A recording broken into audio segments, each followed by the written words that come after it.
So yun na nga, magandang umaga sa inyong lahat. Bali ako po si Albert Encarnacion at welcome sa aming vlog. Ngayon ay pupunta tayo sa bayan ng Bungabon. Andito tayo ngayon sa Palestina para mag-road trip. Alam ko mapapanood ng papa ko to, pero pa, hiniram ko muna yung sasakyan ha, kasi nakita ko andun lang sa bahay. Nagpaalam naman ako sa sasakyan pumayag naman siya at naboboring daw. So pupunta tayo sa bayan ng Bungabon para makapag-drone po doon at maglibot ng konti para mag-aliw doon sa ating mga sarili. So ayun, tara, let's go! So ayun guys, magkwentuhan muna tayo. Kaya hayaan mo munang basahan kita ng mga ilang talata sa Bible na matatagpuan sa mga awit chapter 119 verse 2 hanggang 5.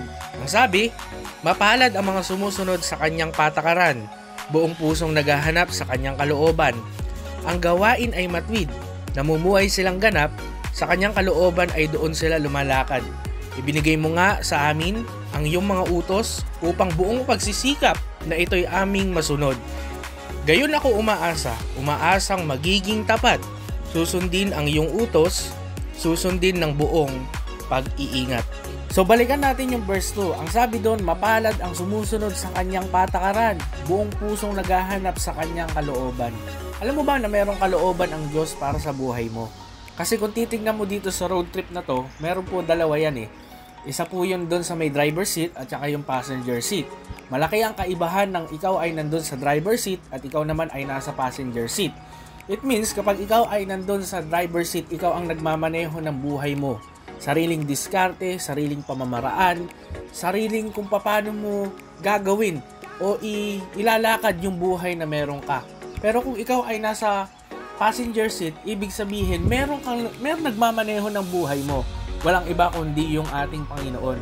At napaka-importante na dapat nating maintindihan kung ano yung kalooban ng Ama, kung ano ang kalooban ng Diyos para sa iyo. Kaya magalak ka kasi merong ibinibigay na plano sa buhay ng bawat isa sa atin at dapat natin itong ipagkatiwala sa ating Panginoon. Kaya nga ang sabi ng Jeremiah 29:11, sapagkat batid kong lubos ang mga plano ko para sa iyo, mga planong hindi nyo ikakasama, kundi para sa inyong ikabubuti. Ito ang mga planong magdudulot sa inyo ng kinabukasang punong-puno ng pag-asa. So, ibig sabihin lang, kung yung plano ng Panginoon ang masusunod sa buhay natin, mas maganda yung plano niya dun sa sariling plano natin. Masarap kasing kasama ang Panginoon kapag alam mo na siya yung kasama mo sa sasakyan na kung saan ay ibinabiyahe mo ang buhay. Kasi alam mo sa sarili mo na ang Diyos ang nagiging kasama mo dun sa journey na meron ka. Lahat ba ng dadaanan nyo, kahit lubak-lubak pa yan, kahit na yan ay rough road, kahit na yan ay sementado, ng every season ng buhay mo, ay talaga naman mag-e-enjoy ka kasi kasama mo ang Panginoon. Kaya number 1 na dapat tandaan natin ay put God first. At alamin natin kung ano yung kalooban niya sa buhay natin para yung every step ng buhay natin ay kasama natin ang Diyos. Verse 3, ang sabi dito, ang gawain ay matwid, namumuhay silang ganap, sa kanyang kalooban ay doon sila lumalakad. So pag-aralan natin kasi ang sabi doon, ang gawain ay matwid, namumuhay silang ganap, sa kanyang kalooban doon sila lumalakad. So, ibig sabihin, makakamit natin ang matwid na pamumuhay dahil meron nagbigay ng magandang halimbawa sa atin, kundi ang Panginoon.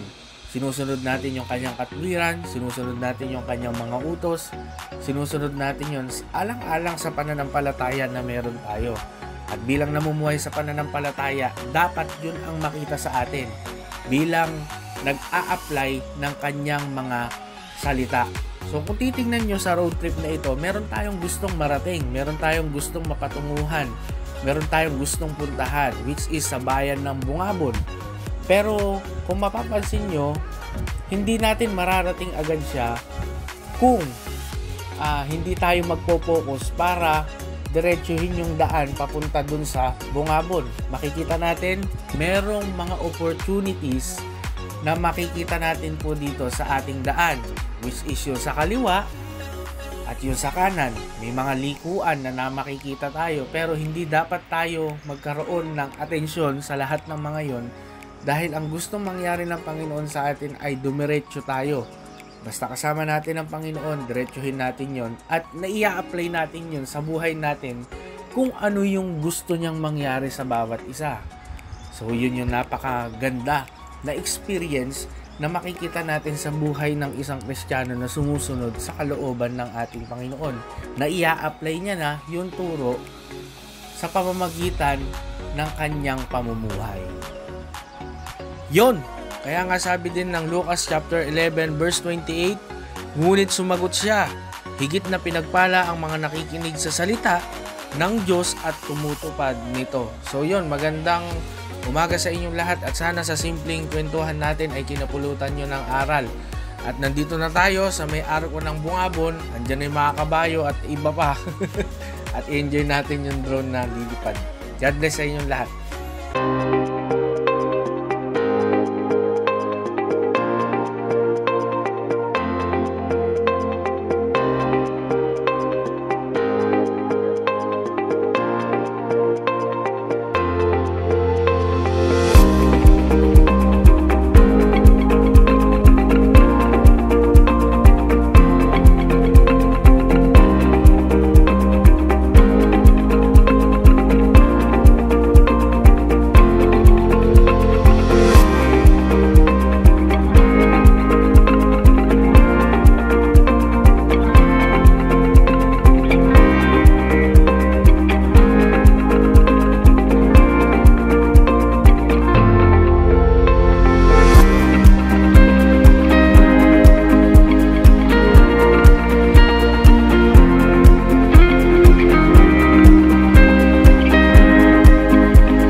Isa sa mga pinagmamalaki sa bayan ng Bungabon ay ang pagtatanim ng sibuyas. Ito talaga ang dinadayo dito dahil sila ay tinatawag na onion land. Makikita nyo na talagang masisipag ang mga tao dito na nagtatanim at ang pinakaprodukto na meron talaga sila ay sibuyas at gulay. At ito ay dinadala sa merkado para ito ay kanilang pagkakitaan. So yun lang yung nilalaman ng vlog na ito. Sana nag-enjoy kayo sa ating paglilibot ngayong araw sa bayan ng Bungabon. Ma-appreciate namin kung pipindutin nyo yung like at isi-share nyo ang video na ito para bilang suporta dun sa aming mga ginagawa na video. Maraming salamat at God bless sa inyong lahat.